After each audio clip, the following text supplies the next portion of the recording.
Salut les jeunes, bienvenue sur Au Gré du Van. Je suis toujours Dominique, comme vous pouvez le constater, même si ma barbe a un peu poussé depuis la dernière fois qu'on s'est vu.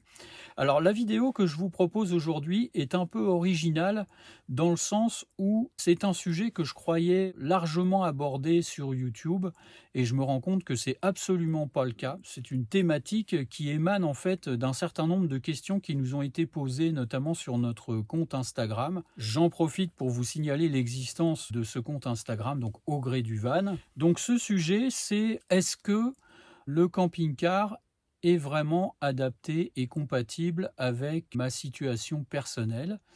Est-ce que je me lance dans quelque chose qui va me correspondre? Est-ce que le camping-car, en gros, c'est pour moi? C'est une thématique qui s'adresse plutôt aux débutants que tu es, probablement, mais qui n'exclut pas évidemment les vieux de la vieille qui savent tout sur tout comme nous, puisque vous allez le voir, ça permet aussi un certain nombre de petites piqûres de rappel et une révision de quelques bases intéressantes lorsqu'on achète un camping-car.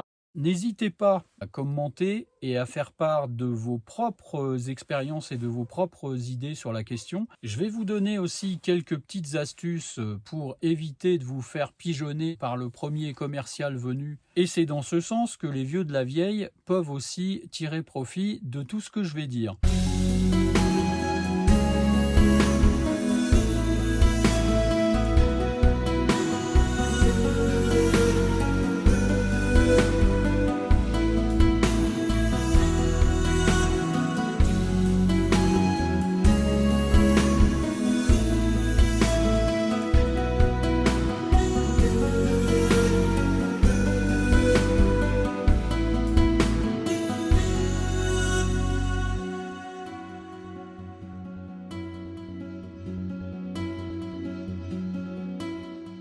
En introduction, j'aurais envie de dire une chose assez simple, c'est que il ne faut pas s'attendre, quand on envisage le voyage en camping-car, à se retrouver exactement dans la même configuration et dans les mêmes conditions que lorsqu'on est à la maison. Tu vas me dire, c'est un lieu commun et je ne suis pas en train d'inventer grand-chose en disant ça, sauf que je me suis rendu compte, notamment en voyageant avec des amis qui n'avaient jamais pratiqué le camping-car et qui en avaient loué un pour nous suivre dans nos différentes escapades parce qu'ils s'étaient dit que finalement ça avait l'air vachement sympa et que c'était mignon comme tout. Quand on est dans un camping-car, on est d'abord dans un espace très restreint. On a quelques mètres carrés pour s'amuser entre nous. En gros, on se retrouve dans une voiture aménagée un peu plus grande, un peu plus haute, un peu plus large, mais ça reste quand même plus proche de la voiture que de la maison. Le camping-car, c'est la liberté, les grands espaces et tout ce qu'on veut, sauf à l'intérieur. Tout est plus petit qu'à la maison. La salle de bain, ça tient dans un mouchoir de poche. La cuisine, on a des feux qui sont quand même loin de la plaque à induction qu'on a l'habitude de pratiquer tous les jours. Le lit, ça peut être un peu spartiate et un peu sportif suivant le modèle de véhicule que l'on a choisi. Nous voilà bien installés dans notre petit lit suspendu. Disons qu'on a un peu l'impression que quand on sera mort, dans notre cercueil, ça fera un peu pareil en fait. Donc si on veut se lever... On ne doit pas encore savoir.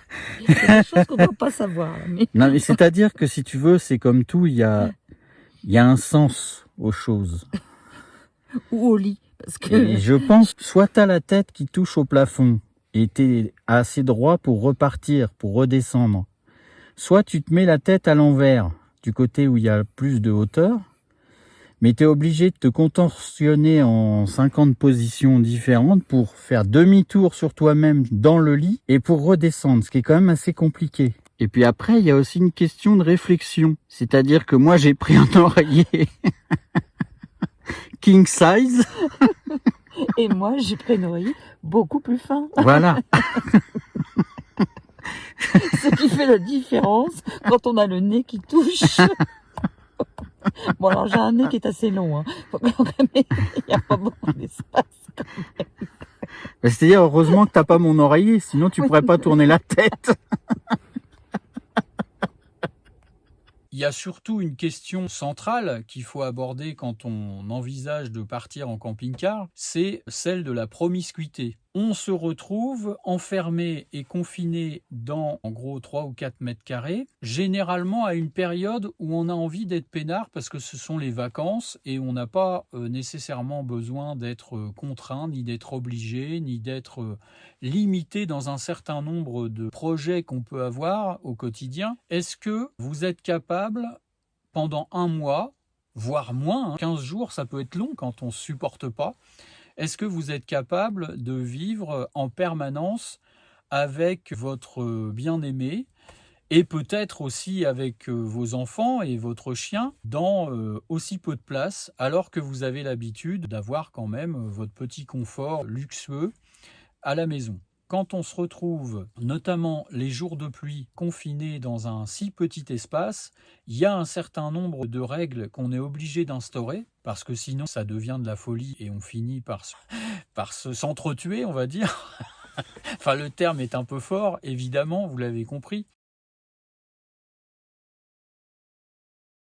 Par rapport à une location de vacances, c'est-à-dire si vous louez un petit chalet à la montagne ou une petite maison de pêcheur au bord de la mer, ça sera peut-être pas le même confort qu'à la maison suivant le budget que vous avez, mais ce ne sera pas non plus celui très spartiate du camping-car puisque vous aurez déjà un peu plus d'espace et chacun pourra avoir son intimité là où dans le camping-car c'est quand même un petit peu difficile.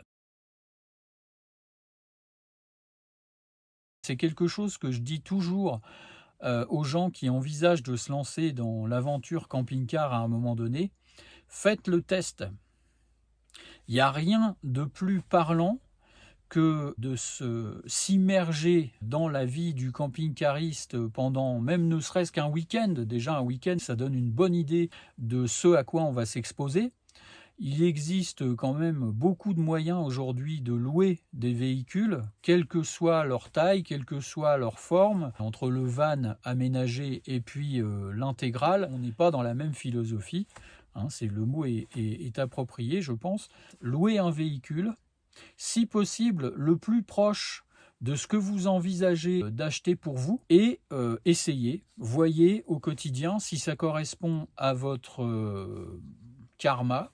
Si vous vous sentez à l'aise à l'intérieur, ça permet aussi d'étudier un certain nombre de configurations, de points précis que vous voulez justement dans votre propre camping-car ou que surtout vous ne voulez pas retrouver dans le camping-car que vous allez acheter. L'essai dans des conditions de vie réelles me paraît un incontournable.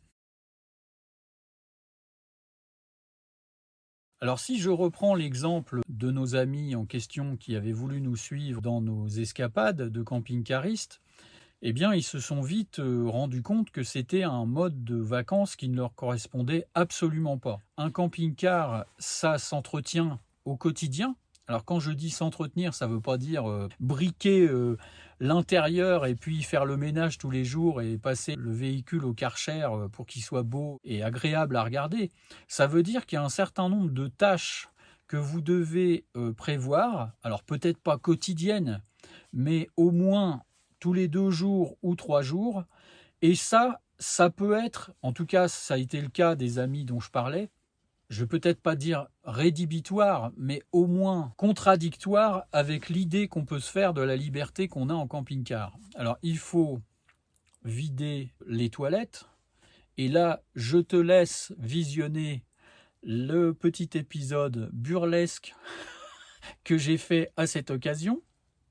Salut à toi, jeune padawan. Alors comme ça, il paraît que tu veux te lancer dans le camping-car et la van life, c'est ça? Je suppose que tu as déjà joué au kilo de merde. C'est le fameux jeu de cartes qu'on pratique assidûment quand on est en colonie de vacances ou au collège. Petite différence notoire, ce n'est pas le kilo auquel tu vas devoir jouer, mais bien les 10 kilos à minima, suivant le nombre de personnes que tu embarques dans ton camping-car. Tu reviens de ton magnifique week-end à la montagne ou à la mer. Oh putain, qu'est-ce que c'est lourd ça! Évidemment, comme tu as oublié de vider la cassette dans une bande flot bleu, tu vas être obligé de le faire à la maison.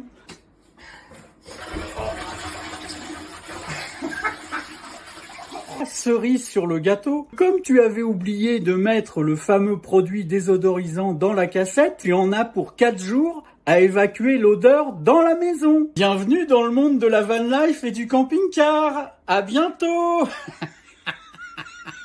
Voilà, alors c'est fait sur le ton humoristique, mais ce n'est pas que de l'humour, c'est du vrai. C'est-à-dire que les toilettes, il faut les vider, et que quelquefois ça peut être sportif, ça peut être rock'n'roll, parce que il n'y a pas toujours les endroits pour ça. Aujourd'hui, en France, mais presque qu'en France, parce que dans les autres pays d'Europe, c'est déjà beaucoup moins vrai, et au-delà des pays européens, alors là, c'est plus du tout vrai.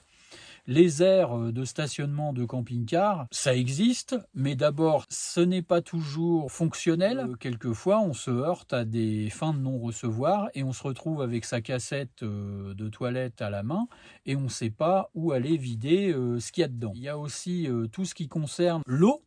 Parce que si tu veux prendre une douche ou si tu veux faire ta vaisselle, il n'y a pas l'eau courante comme à la maison. Il suffit pas de lever un petit clapet et puis de déclencher l'arrivée de l'eau par le robinet sans faire quoi que ce soit. Il faut d'abord mettre l'eau à l'intérieur du camping-car. Ça veut dire qu'il faut trouver de l'eau, ce qui n'est pas non plus toujours si évident que ça en a l'air, même si c'est quand même relativement facile. Faut pas exagérer non plus. Je reprends encore l'exemple des amis en question.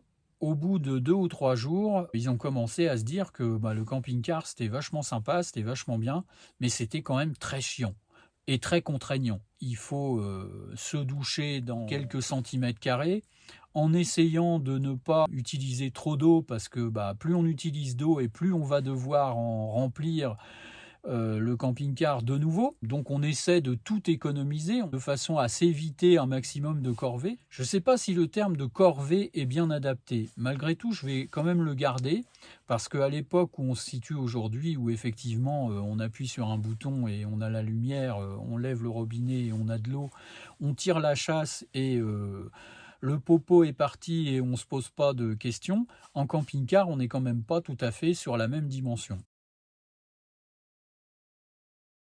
Autre point qui mérite réflexion également, est-ce que vous aimez la nature ? Je te la pose cette question, parce qu'elle est quand même aussi assez centrale. C'est-à-dire que si on ne veut pas devenir complètement neurasthénique à l'intérieur du camping-car, il faut en sortir. Quand on voyage en camping-car ou en van, on a l'habitude le plus possible de vivre à l'extérieur. C'est-à-dire que on profite de la liberté qui nous est offerte, et c'est bien pour ça qu'on voyage de cette façon, mais c'est aussi une philosophie. Il y a des gens qui ne prennent pas spécialement un plaisir intense à se promener en forêt, à pique-niquer, à changer leurs habitudes alimentaires aussi, parce que évidemment que la cuisine qu'on fait chez soi, on ne peut pas la reproduire à l'identique à l'intérieur d'un camping-car, ça se dit tout seul. On n'a pas le même matériel et puis on n'a pas les mêmes facilités non plus. Le camping-car, on va plus l'envisager comme une station de repli que comme un intérieur où on va vivre en permanence, et on va venir s'installer dans le camping-car soit quand il fait pas beau et quand il pleut, ou le soir quand il fait tard et qu'il fait froid. Mais dans la journée, on va essayer de vivre autrement et de déambuler d'une autre façon que ce qu'on a l'habitude de faire à la maison.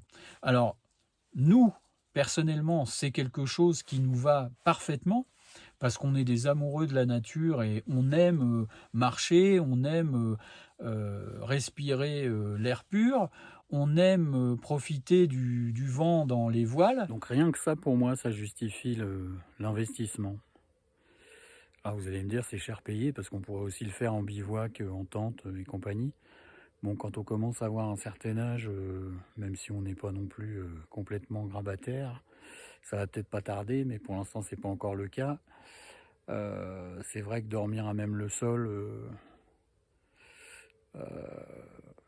c'est quand même pas tout à fait pareil que dormir dans un lit avec un petit sommier, même si en l'occurrence le lit du Kepler 6, c'est pas un king size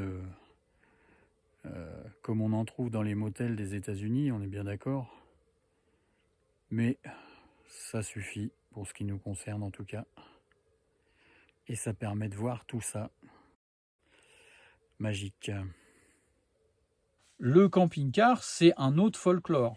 Parce que si on veut en profiter, on va dire pleinement, on va beaucoup plus bouger que si on est figé dans une location de vacances qu'on va avoir pour la semaine ou pour 15 jours ou voire pour plus longtemps, comme on a dit tout à l'heure. Est-ce que tu te sens d'attaque pour voyager en camping-car, sachant que, évidemment, il y aura un certain nombre de contraintes à la clé et que tu vas avoir une vie très très différente de celle que tu as à la maison. En même temps, c'est le but. C'est-à-dire que non seulement en camping-car, et là je vais insister sur les points positifs, j'ai dit beaucoup de négatifs, enfin c'est pas négatif, c'est plutôt interrogatif.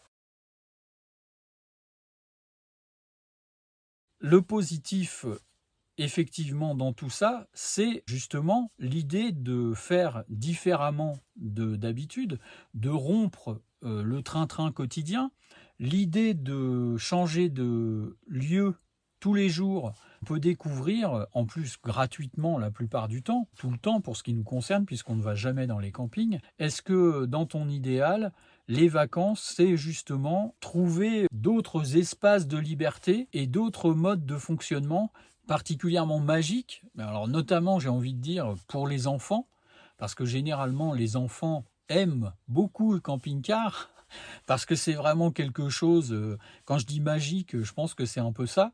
Il suffit de voir leurs yeux quand on ouvre la porte coulissante et puis qu'on rentre dans le wagon et qu'on se dit qu'on va passer plusieurs jours ou plusieurs semaines là-dedans. C'est vraiment une aventure qui ne peut pas se retrouver dans une location de vacances. C'est pas possible. Là, je m'adresse plus particulièrement aux familles avec des enfants. La magie en question, elle s'opère dans les premières minutes où on monte dans le nouveau mode de vacances, mais après, elle peut vite se transformer en cauchemar si on n'a pas un minimum d'organisation dans son fonctionnement. Encore une fois, je parle d'une expérience vécue. Nous avons 4 garçons. Et nous avions à l'époque 2 chiens.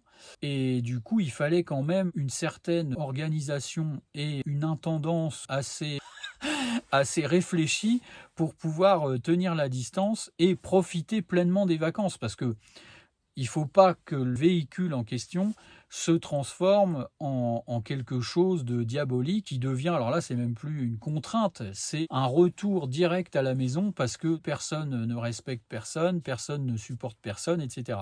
Ce que je dis pour les familles avec des enfants, je pourrais le dire aussi pour les couples, il faut beaucoup s'aimer et il faut quelquefois beaucoup mettre d'eau dans son vin parce que, encore une fois, ça tranche avec les habitudes de vie qu'on peut avoir à la maison où chacun a son espace perso, son intimité, confiné dans un petit espace à vivre en permanence avec la personne qui partage votre existence. Ça n'a l'air de rien, mais il faut l'envisager aussi. Alors heureusement, il y a des couples qui s'entendent bien.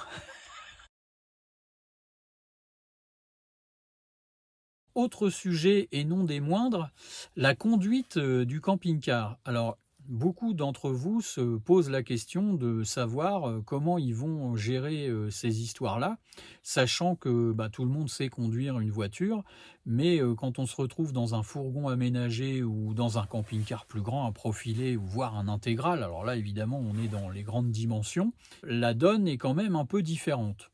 Alors, moi, je dirais là-dessus, pas spécialement d'angoisse. Si vous nous suivez, vous savez que je suis un grand amateur d'automobile. Je suis ce qu'on appelle un bagnolard, on va dire ça comme ça.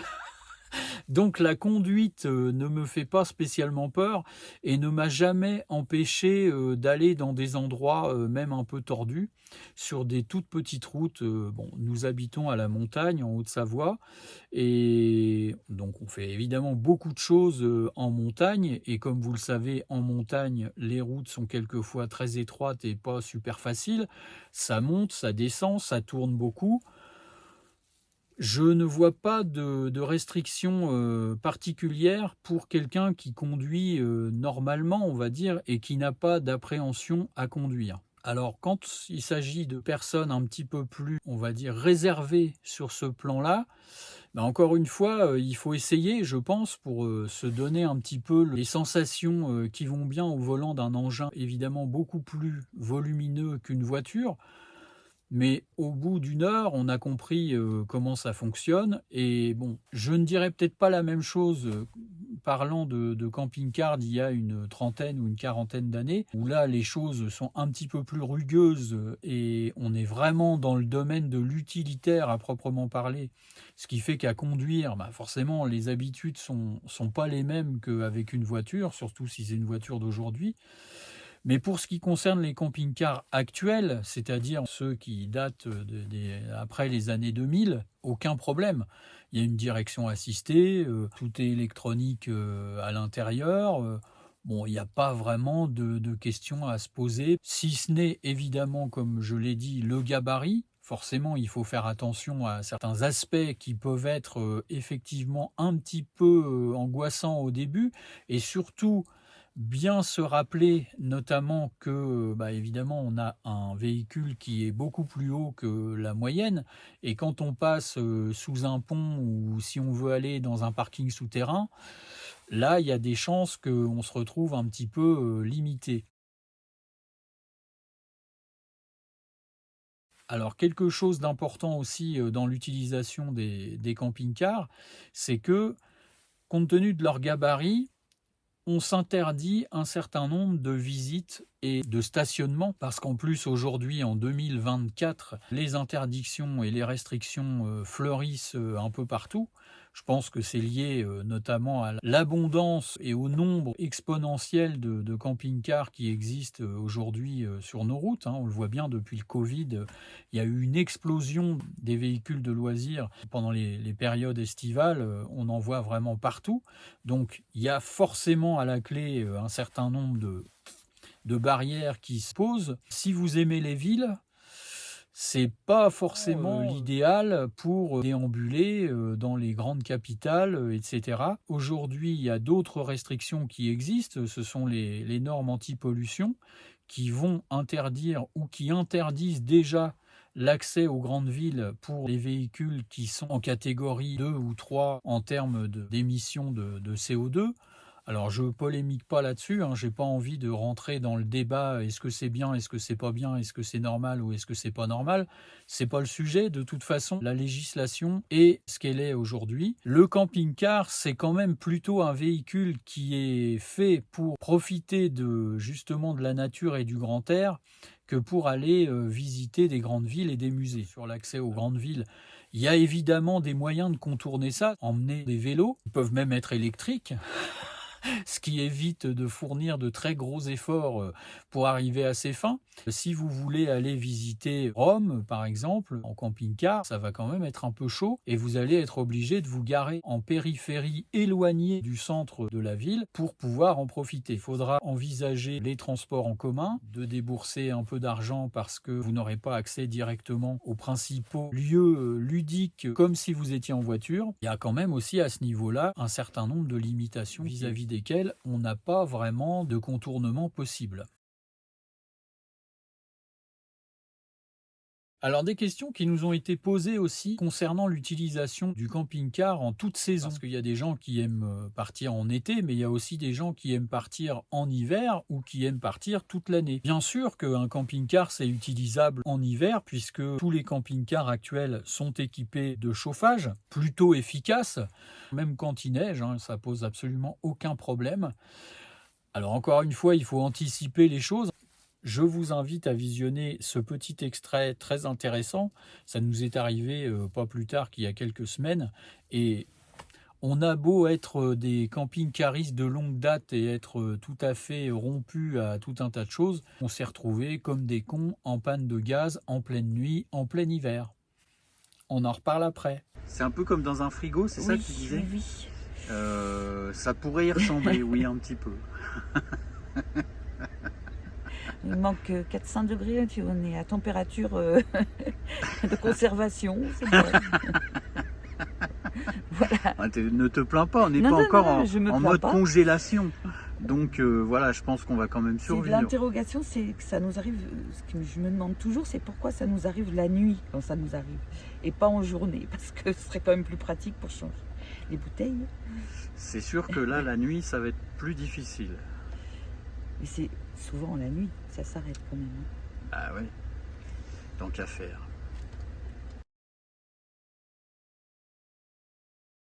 Alors, ce petit épisode humoristique passé, si on pouvait résumer tout ce que j'ai dit jusqu'à maintenant, tu as bien noté que le camping-car, si tu veux en profiter pleinement, c'est vraiment une question d'anticipation. Pour éviter de se retrouver dans des pseudo-galères, parce que c'est même pas des galères, on va dire que des histoires de panne de gaz ou ce genre de choses, ce sont plutôt des anecdotes qui font des souvenirs marrants, quoi, et des souvenirs qu'on prend plaisir à raconter aux amis et à la famille. Si tu es un habitué de la chaîne Au Gré du Van, tu as dû te rendre compte que nous avons passé quelques petits moments assez tendus dans un certain nombre de véhicules que nous avons pu avoir et que ça ne s'est jamais transformé en cauchemar absolu. Quelquefois, bon, ça c'est un peu galère, mais la plupart du temps, quand même, on rigole. Le positif dans tout ça, c'est que le côté insolite des déplacements et des voyages dans ce type de véhicule, ça crée des situations qui sont imprévues, et les situations qui sont imprévues sont souvent drôles. Alors, pas toujours, hein. Si on s'enlise par exemple dans un beau petit terrain magnifique dans lequel on a rêvé s'endormir et voir le lever de soleil le matin, là c'est déjà moins drôle. Mais la plupart du temps, les souvenirs qu'on a sont des souvenirs plutôt humoristiques et plutôt sympathiques. Et c'est ce qui fait le charme de ce mode de voyage. Et à chaque fois, en tout cas, qu'on monte dans le camping-car, c'est la banane jusque-là. Pourtant, on a un lieu de vie qui est sympa, avec une qualité de vie qui est vraiment sympa aussi dans la région où on est. Mais quand on monte dans le camion, on sait qu'on va faire des choses un petit peu différentes, on sait qu'on va se retrouver dans des situations quelquefois un peu incongrues. C'est vraiment ce qui est sympa, quoi. Est-ce que c'est quelque chose qui te parle, ou est-ce que au contraire tu préfères, et c'est tout à fait respectable, hein, je ne porte pas de jugement là-dessus, ton cocon, on va dire, confortable dans une maison d'hôte ou dans un gîte? Le camping-car, c'est quand même le moyen de sortir complètement des sentiers battus, même en étant à quelques kilomètres de chez soi quelquefois. Et c'est la surprise à chaque virage, pratiquement. Bien, jeune padawan, je suis vieux et fatigué, la nuit est tombée. Je ne m'attendais pas, à vrai dire, à avoir autant de choses à raconter sur le sujet en question. J'ai été pris à mon propre jeu. Ce n'est absolument pas un problème. La vidéo que j'imaginais unique va se transformer en 2 épisodes. J'espère que mon propos t'aura un peu intéressé et peut-être un peu fait réfléchir sur l'achat de ton premier jouet à roulette. Jeune ou vieux, je te donne rendez-vous la semaine prochaine pour le 2e épisode, dans lequel effectivement j'aborderai quelques sujets un peu piquants, comme par exemple le financement du véhicule. Ça sera rigolo, je pense, encore une fois. À bientôt, prenez soin de vous et de tous ceux que vous aimez, et n'oubliez pas de vous abonner à Au Gré du Van pour connaître la suite de nos aventures. Cette fois, salut!